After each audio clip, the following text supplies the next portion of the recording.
When we talk of human rights, I think many of us associate this with civil and political rights. And we don't take into account the fact that human rights integrally includes social, economic, and cultural rights. And that all of these rights are really indivisible. So I think focusing on these rights as an integral part of human rights is important and needs recognition much more in all our policies.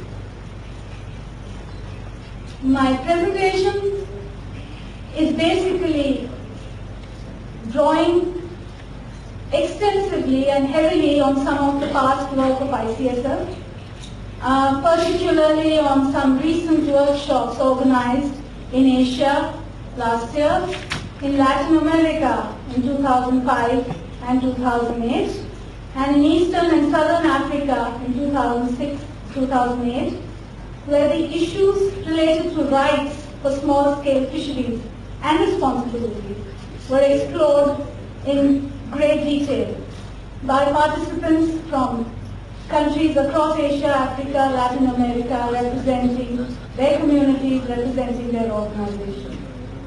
It also draws very heavily on the statement we've been reading from the Civil Society Preparatory Workshop to the Global Conference on Small-Scale Fisheries.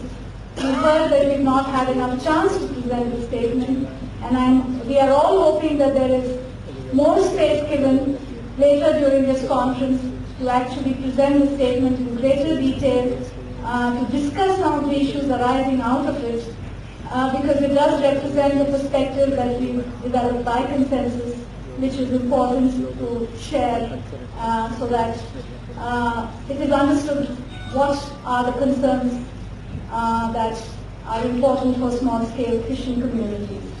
Rights of fishing communities, and yet indeed of all disadvantaged groups and communities, is not a matter of choice. It is an obligation. It is an obligation of states. And I think this is really the underlying theme of this presentation. How do we fulfill this obligation? What is the content of the actual proposals that are needed to fulfill this obligation? And of course, as I said earlier, human rights are indivisible. They are as much social, economic, and cultural as civil and political. And this is another very important basis of this presentation. Re-emphasize some of the important points. They are dynamic. 30, 40 years ago maybe, people thought that small-scale fisheries will disappear. It will be the large industrial fleets who will take over. Fortunately, and we are all witness to that, they are still here. They are as strong as ever. They have proved that they are more viable than the industrial fisheries, that they are less energy intensive, and they are far more viable on many other grounds, including social, economic, and cultural grounds. So I think we must acknowledge that and acknowledge that there is a strong case to support the sector, a sector which has survived and will continue to be dynamic in the coming period. It is not just an economic activity. We cannot just look at it in terms of economics. And I think this is really an important issue that must sort of determine how we look at small-scale fisheries. And we all believe that small-scale fisheries is the model to sustain fisheries and fishery-dependent livelihoods into the future. It's also important to recognize that small-scale fisheries are characterized by well-evolved knowledge systems. They have lived for generations with these resources. They have adapted their lifestyles in tune with their resources. They know the patterns of tides. They know the patterns of the seasonalities of fish. There are well-evolved knowledge systems that underlie communities. Communities use a diversity of craft and gear, evolved over time, well adapted to local conditions.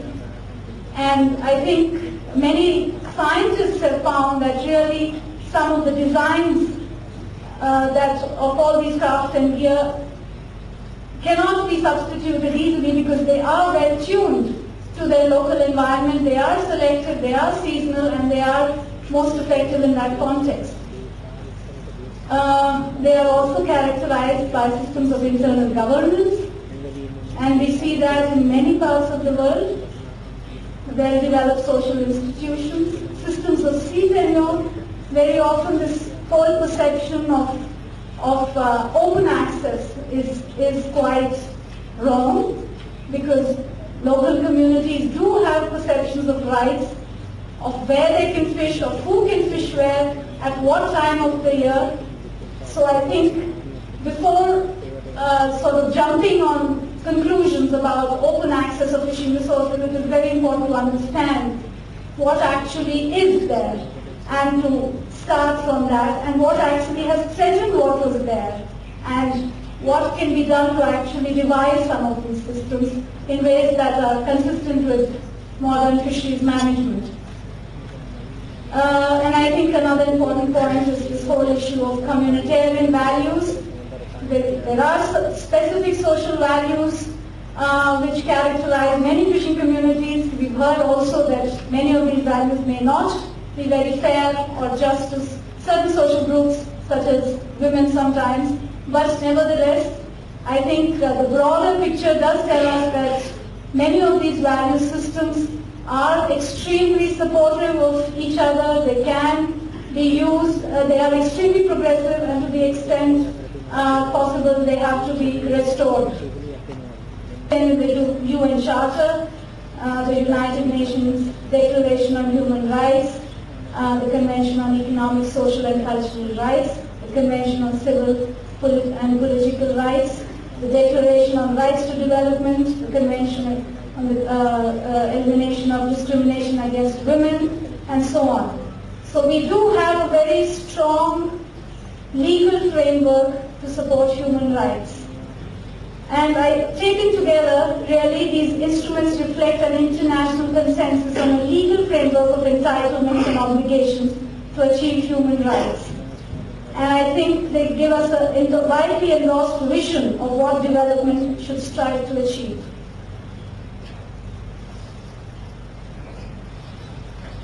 I move now to the 1986 Declaration on the Right to Development, which recognized that human rights must be realized in the process of development. Conversely, development must not undermine human rights. Any development that takes place should support and be in tune with human rights of communities. The human rights approach to fisheries recognizes that human rights and human development share a common vision and a common purpose to secure the freedom, well-being and dignity of all people everywhere. And drawing on a famous economist, Amartya Sen, I think what flows from this whole approach is the need to expand the capabilities and the positive freedoms enjoyed by fishing communities to provide them the opportunity to fulfill their obligations.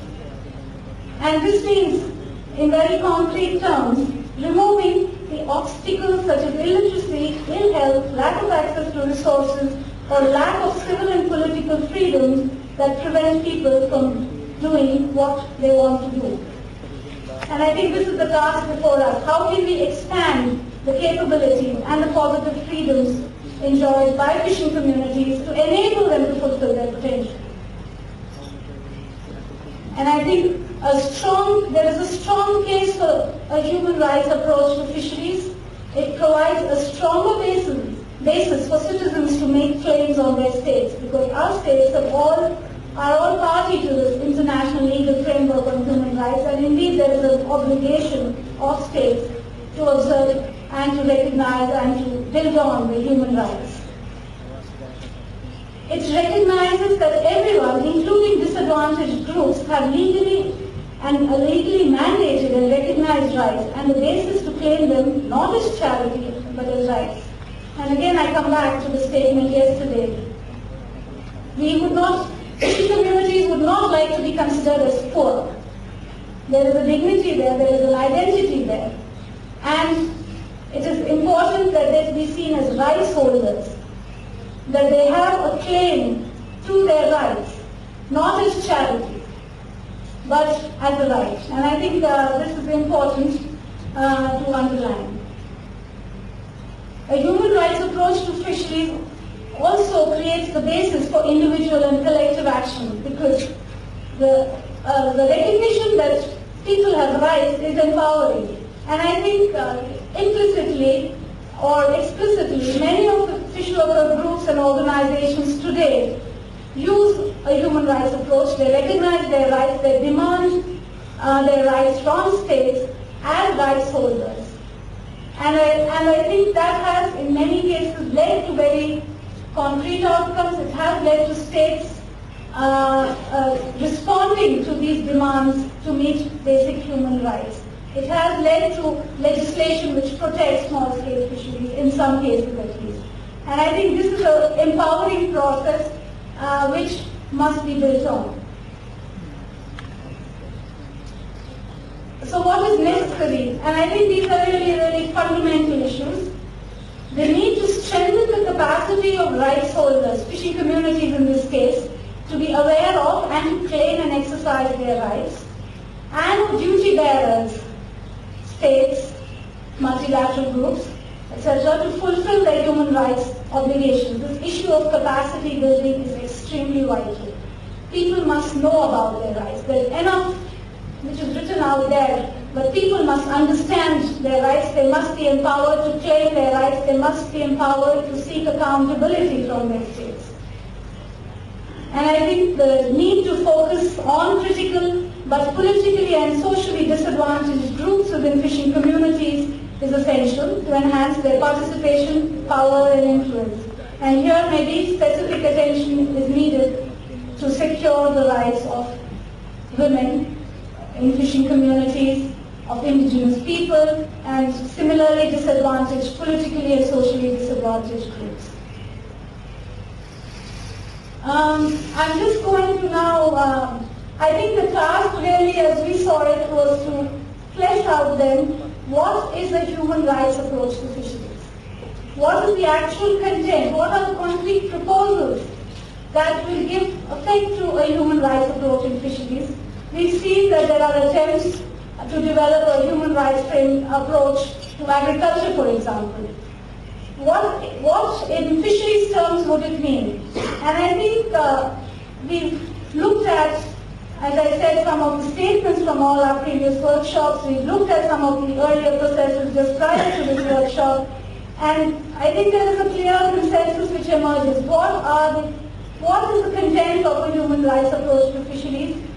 And I think I will just go over it briefly because I think we will also get a chance later to discuss some of the statements from the Society workshop in more detail tomorrow. But I think the key issues perhaps would be looking at securing rights to coastal lands and resources, securing the inalienable rights, including customary rights of coastal and inland fishing communities to their lands and resources, securing rights to fisheries resources and grounds, recognizing natural resources of bays, seas, rivers and inland water bodies as a common heritage, ensure collective community-based access and management regimes that foster equity and sustainability. And here I'd like to bring out this fundamental dissonance between what small-scale fishing communities are asking for, collective use rights, collective access rights, preferential access rights, and what is being propagated through rights-based approaches to fisheries management with stress on property rights. I think there is a fundamental dissonance between what is being asked for and what is being suggested by rights-based approaches to management, and I think this is essential to keep in mind as this reflects the aspiration, in a sense, of many small-scale fishing communities. I think there is also the need to secure rights to fisheries management regimes that sustain livelihoods and resources promoting inclusive regimes that foster equity and community well-being, and that recognize the attributes of small-scale fisheries as desirable for better fisheries management. Another crucial issue is securing rights to culture, to the knowledge, to identity. Recognizing the unique culture and knowledge systems of fishing communities and ensuring the integration of traditional and indigenous knowledge and customary law in fisheries management decision making. We heard this morning, securing rights, fair access to markets, credit and trade, ensuring an enabling environment for fishers and fish workers to access credit and markets on fair terms and to benefit from value addition along the fish supply chain, while ensuring that trade promotes human development and leads to equitable distribution of benefits to communities. Securing rights to safe and decent working conditions, and here we talk about all categories of workers, self-employed workers, workers in the informal sector, and their rights to social security and safe and decent working conditions. The need to implement the ILO Work in Fishing Convention and to extend its provisions to include inland and shore-based fishers has also been highlighted. Issue which is close to many hearts here, securing the rights of women in fishing communities.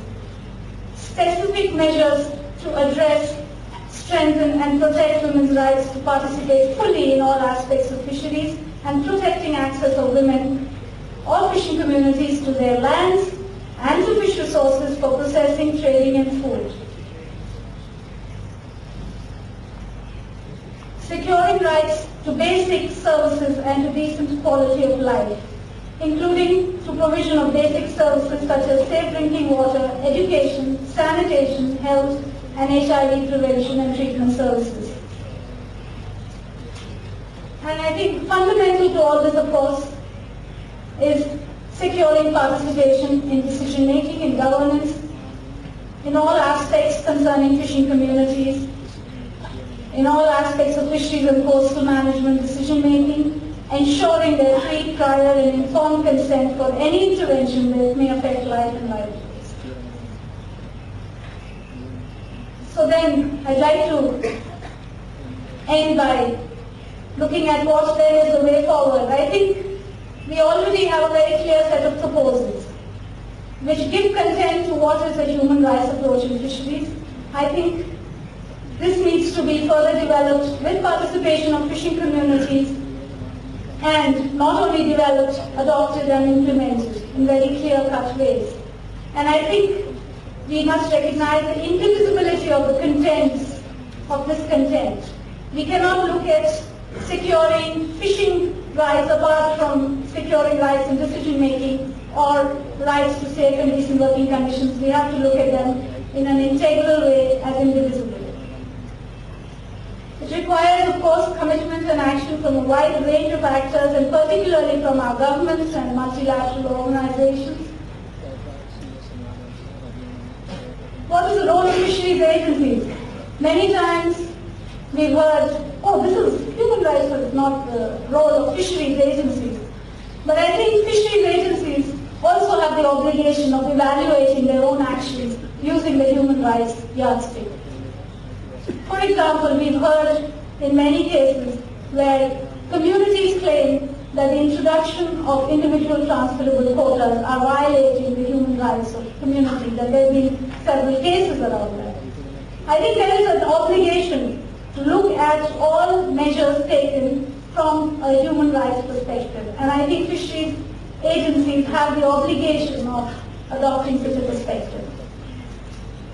The human rights approach needs to be the foundation for and complement other approaches to fisheries management, such as the ecosystem-based approach.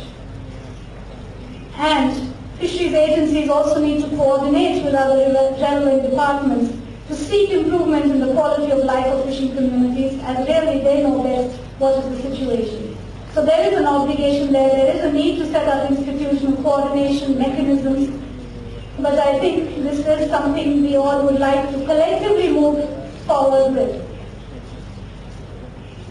In conclusion, and this is really a reiteration, effective implementation of a human rights approach critically depends on the extent to which the capacity of rights holders and duty bearers is developed. And national governments have an obligation to implement their international human rights instruments. This is not a matter of choice.